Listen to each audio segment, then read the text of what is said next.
The holidays are right around the corner. When I think of Thanksgiving, I think of pumpkin pie, but we're going to make desserts that do not contain pumpkin today. And some of them are going to be easy. Some of them are going to be a little more challenging, but we're going to change it up because variety is the spice of life. We gathered some spices together here that we will use in our pie that is better than pumpkin pie, but very similar. We have cloves, cinnamon, ground ginger, and nutmeg. And here are some of the pantry items we'll be using in these recipes.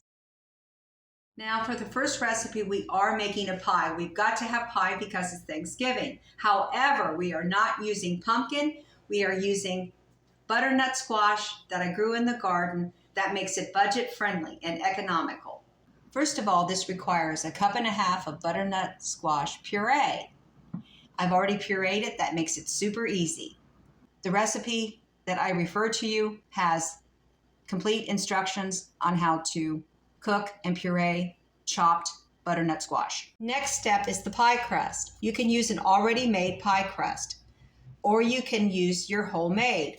I had this pie crust dough prepared ahead of time in the freezer, and I'm going to roll it out on a floured surface. Now that the unbaked pie crust is ready for baking, we will prepare our butternut squash filling. We have the butternut squash puree in the mixing bowl already. I'm going to add a beaten egg, evaporated milk. I'm going to mix the other ingredients in.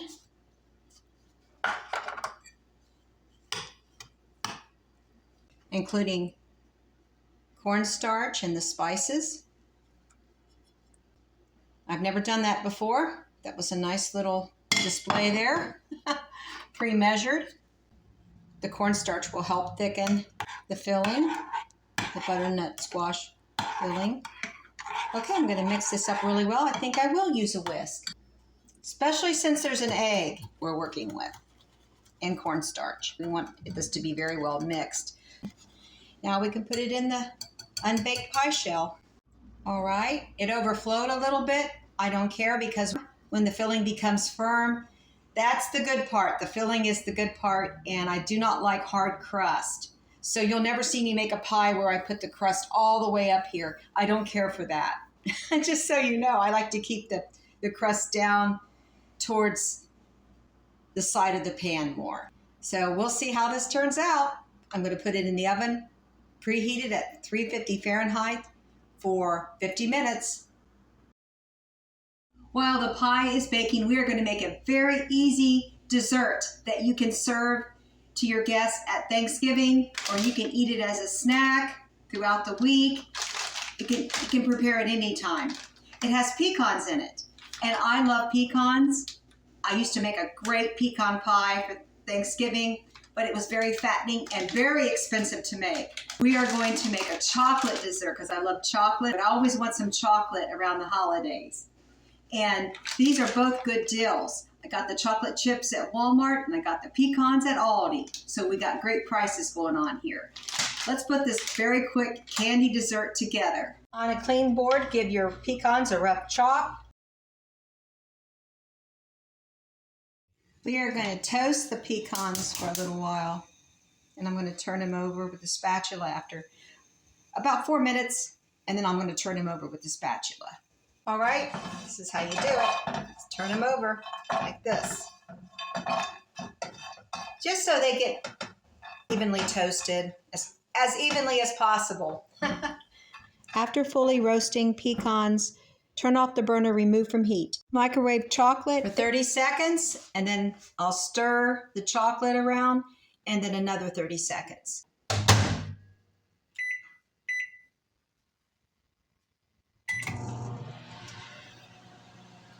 I'm going to try it again. So it took 3 intervals of 30 seconds to get the chocolate melted to the right consistency.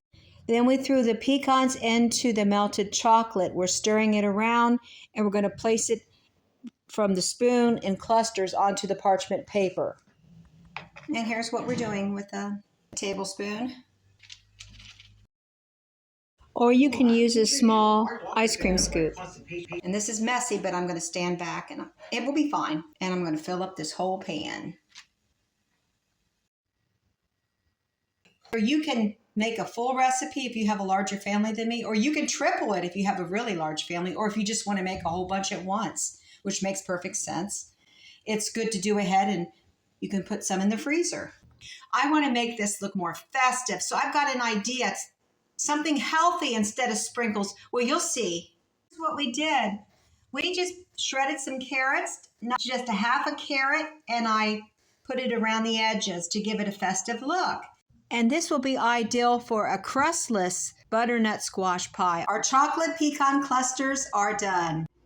After a half an hour to 45 minutes, chilling in the freezer. The next dessert we're going to make are cornflake treats using cornflakes, peanut butter, and marshmallows. This is a no-bake cookie, very similar to no-bake, very similar to Rice Krispie treats, but it's more like no-bake because you're going to scoop the cookie dough onto the baking sheet.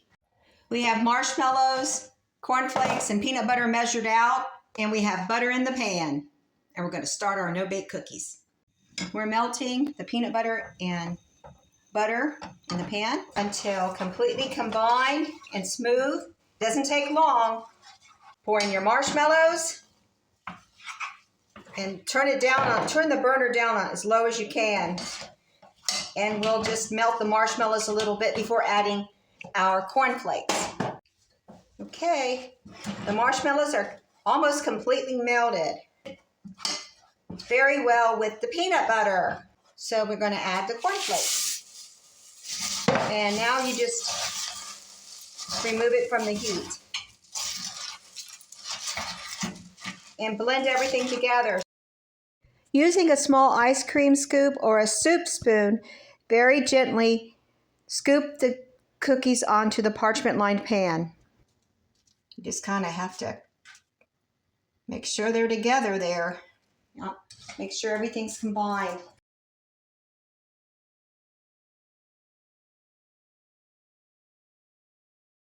I've only got 3 more to do. I think it will make 3 more. These are fairly large. And this is only half a recipe, and this is making a lot more than I expected it to. Let cool for 15 to 20 minutes. If you have peanut butter chips, you can melt some peanut butter chips and do a little drizzle. The recipe actually called for a drizzle, so you have a decorative feature. These stay together very well, but I kind of pressed them with clean hands, pressed them together like this, and they're almost completely cooled. That way they're intact, more like a cookie. Since this is for a holiday, we decorated with party sprinkles.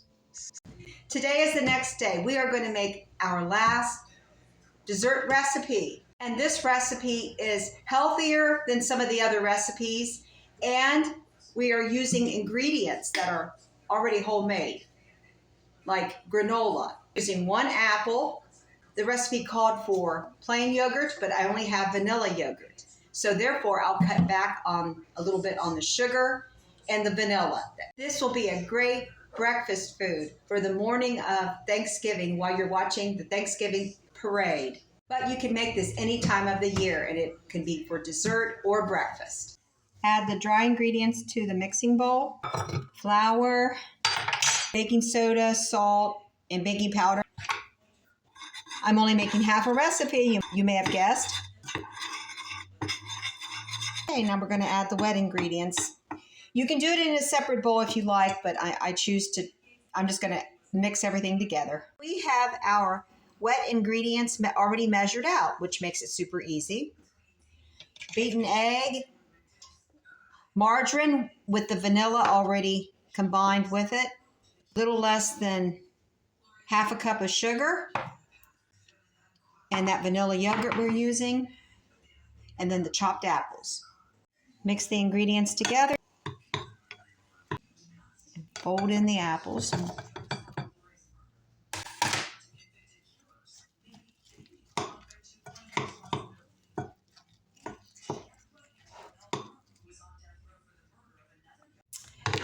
And this is almost like a sweet biscuit batter, sweet biscuit dough.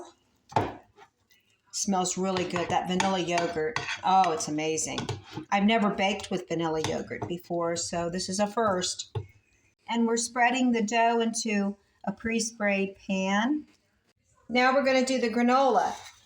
So the recipe doesn't call for granola, but I read that if you have granola, you can use it for a crumble topping. In the recipe, you will find if you don't have granola available for the topping, you can use brown sugar topping that the recipe highlights. Bake in a preheated oven, 350 Fahrenheit, for 35 to 40 minutes. Coffee cake turned out amazing. A glaze that I had for some cookies, I just put it in the microwave for a few seconds and drizzled it on the coffee cake. And the granola actually had raisins and they kind of popped up, but I think that will be just fine. And here's all the desserts displayed on the table.